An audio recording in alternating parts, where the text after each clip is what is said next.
अब मैं आपको भगवान कृष्ण के जन्म की कथा को सुनाता हूं। सुखदेव जी कहते हैं, राजन अब चंद्रवंश की परम पुण्यमयी कथा को श्रवण करें।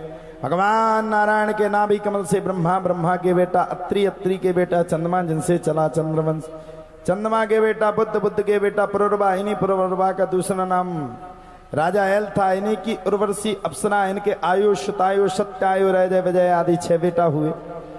इन्हीं के प्रतापी वंश में आगे चल करके नहुस का जन्म हुआ। नहुस के भी याति, याति, संयाति, आयाति, व्याति, कृति आदि 6 बेटा हुए। उनमें सबसे बड़े बेटा का नाम यति सन्यासी हो गया। दूसरे बेटा के 2 विवाह हुए। पहला विवाह शुक्राचार्य जी की बेटी देवयानी और दूसरा विवाह बृहस्परवा की पुत्री शर्मिष्ठा। इनके याति की यदु, तुर्वसु, द्रुहिया, अनपुरु आदि 5 संतानें हुई। इन 5 संतान में सबसे छोटे बेटे का नाम पुरु, जो भगवान का अनन्य भक्त था।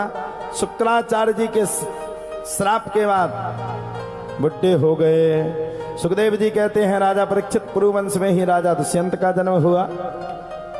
इन्हीं के बड़े प्रतापी पुत्र जो बचपन से सिंहों की कीड़ा किया करते थे, इसी प्रतापी वंश में आगे चल करके दंती देव, जिन्होंने सूखा पड़ जाने पर अपना सर्वस्व खजाना प्रजा को लौटा दिया और 49 दिन तक स्वयं भूखे रहे। इन्हीं पुरु वंश में परीक्षित तुम्हारा भी जन्म हुआ। तुम भी पुरुवंशी हो। पुरु महाराज के जो सबसे बड़े भाई थे उनका नाम था यदु, जिनसे चला यदवंश। यदवंश में भी अजीमीड़, देवीमीड़, सूरसेन, प्रभाती आदि आदि बड़े बड़े प्रतापी राजा हुए। महाराज सूरसेन के बेटा का नाम पड़ा आनक दुंदुभी। इन्हीं का नाम है वसुदेव। वसुदेव की 7 पत्नियां थीं। उनकी पत्नी के बाद एक राजा कंस था। राजा कंस की अनेकानेक संतान। राजा कंस का विवाह है, उनकी पत्नी का नाम अस्ति प्राप्ति था। राजा कंस ने अपने स्वयं के पिता को बंदी गृह में भर दिया और बंदी गृह में डालने के बाद राजा कंस के यहाँ आगे चल के उन्होंने अपनी चचेरी बहन देवकी का विवाह वसुदेव के साथ किया। जब बहन को विदा करने के लिए राजा कंस चल पड़े, तब तो बहन को विदा करने के लिए जैसे ही राजा कंस चले, तो राजा कंस के चलने के तत्पश्चात ही एक सांस में राजा कंस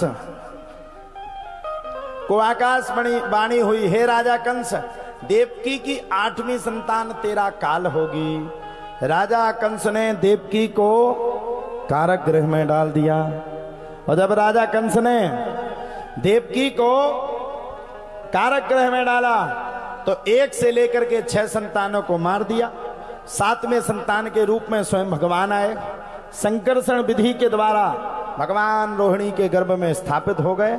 अब 8वें गर्भ के रूप में स्वयं भगवान को आना था।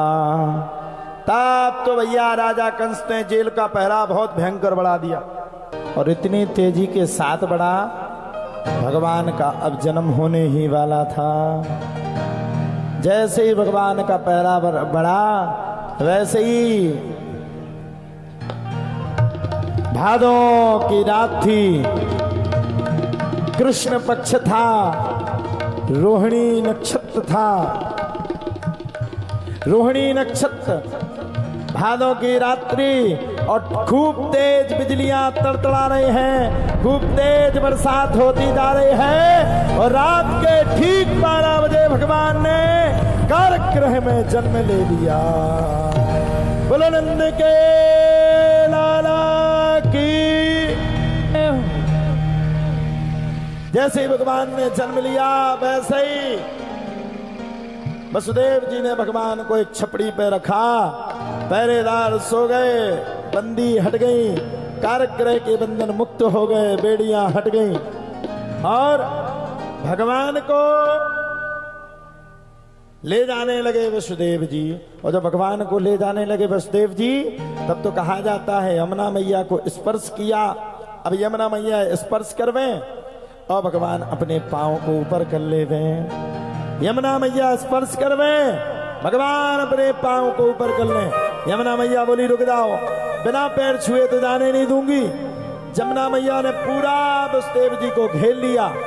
तब भगवान ने पग को नीचे किया, यमुना मैया ने स्पर्श करके बिल्कुल प्रवाह में आ गई। भगवान वसुदेव जी ने भगवान को नंद भवन में रखा और वहां से माया रूपी पुत्री को लाए। और जैसे ही इधर नंद भवन में पता चला, वैसे ही सारे नंद भवन में शोर हो गया। बोलो नंद के लाला की जय।